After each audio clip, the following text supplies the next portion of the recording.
Hello YouTube, it's Ryan here with Hobbies of Man once again, and today we are doing a first impressions review on the first chapter of the new Shonen Jump manga, Earthchild. Now, just off the top of my head, I think this is awesome. I really liked it. I really enjoyed it. But let's kind of do it more structured wise. So, title wise, this is Earthchild. That's what I said.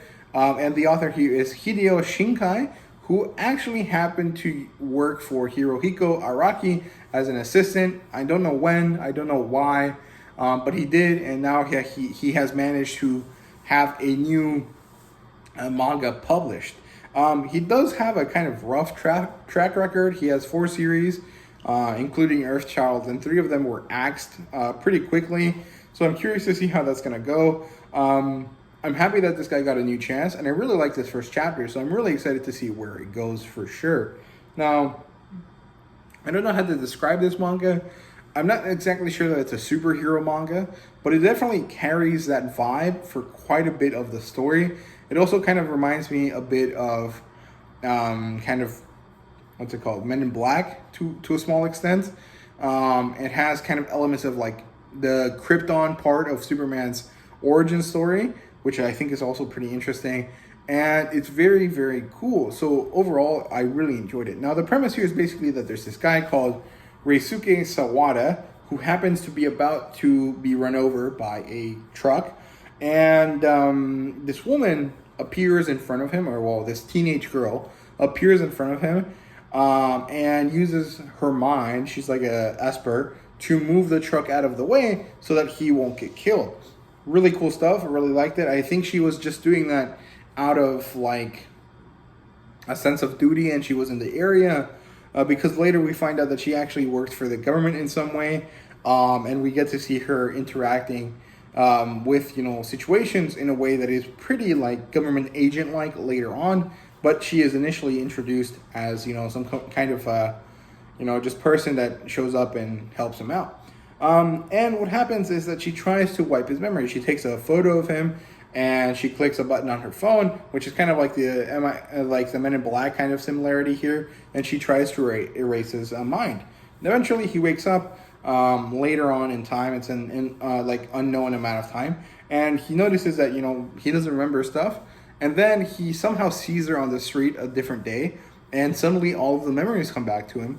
And what happens is that he kind of strikes a conversation with her, and they develop a sort of relationship based on the fact that he finds her to be interesting and he respects her as an individual. And she hasn't really had this happen to her much before because she hasn't really told anyone about her powers.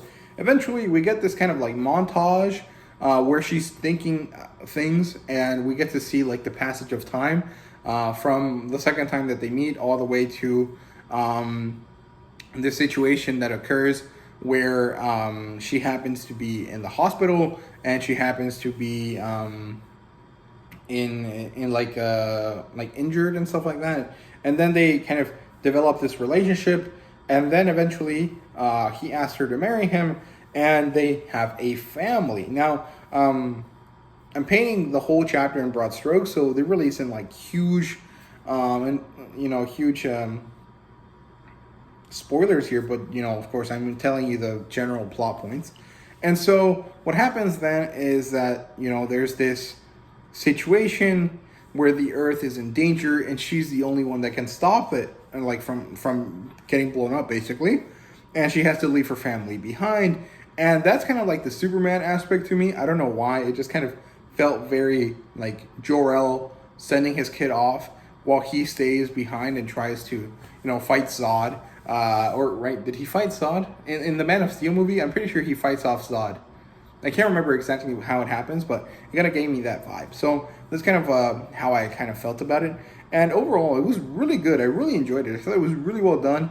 The art style is pretty interesting. It's not like super sketchy, and it doesn't really look like JoJo's Bizarre Adventure. It's very clearly, specifically Hideo Shinkai's style. But sometimes something about it kind of felt a little bit weird. Some of the ways in which he posed the female character didn't feel like they made sense, or like they were kind of like, he's trying to show off the physique of this character, but it's not working because it's not looking good. So it was like, I don't know, kind of not the best, but overall it was pretty good art-wise.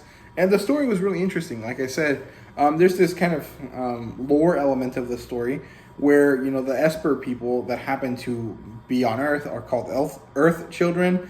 And the way that they basically get their powers is by the infusion of energy from the Earth, which is similar to the way Superman infuses energy from the sun into his body and gives him powers, right? So that's kind of like my similarities there. It's that and the also kind of like parental sacrifice at the end.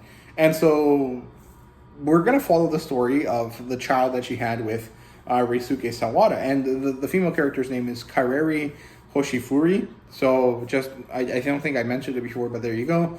They have a child. She saves the world and dies in the process.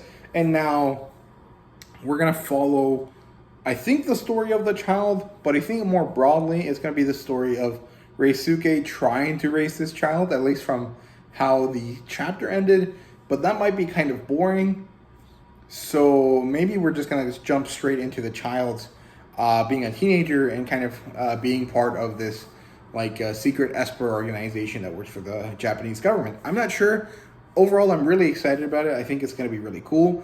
And like I said, I think it kind of is like a superhero manga, but I'm not exactly sure how to categorize it because some of it does feel very traditionally superhero. Some of it also feels kind of like Power Rangers. And I'm not sure where it's going to go. And also some of it kind of feels like, you know, Black Torch, where they have the government agency that helps deal with kaiju and is kind of like a secret organization. So I'm really, you know, interested to see how it goes. But it has a lot of interesting elements all over the place. And it doesn't have any yokai, which is awesome. I'm kind of tired of the, you know, demon monster thing. I mean, they can still happen. There can still be demon monsters to fight if the character is an Esper. That's totally fair. However, I think that it's mostly going to be like societal situations that occur that the superhero character is going to try to fight off. So I'm curious to see how it goes, and I'm really excited. But yeah, let me know what you guys thought about Earthchild. Have you guys read it? Have you guys heard about it? Are you guys excited about it? I'm really excited about it. I think I've liked both of these two new Shonen Jump series. This one and Akane Banashi I thought were really great, and I'm really excited to see where both of these series go. So yeah, let me know down in the comments what you guys thought, and if you guys liked the video, please leave a like, subscribe, and you know, comment down below like I said. And yeah, thank you guys very much for watching. See you guys later.